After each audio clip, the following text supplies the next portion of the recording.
Welcome. Today, we're exploring how to create different footers on each page in Microsoft Word. First, open your document. Navigate to the footer area by double-clicking the bottom of the page. With the footer area selected, go to the Design tab. Here, find the Different First Page option. Check the box next to Different First Page. This allows you to customize the footer for the first page separately. Now, you can add your unique footer content here.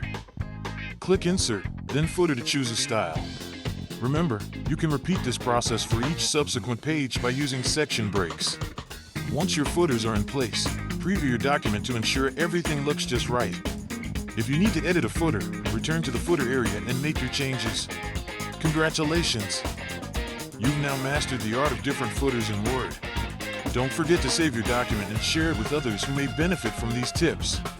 Thank you for watching. For more tips, make sure to subscribe to our channel for future tutorials. Happy writing with your new footer skills.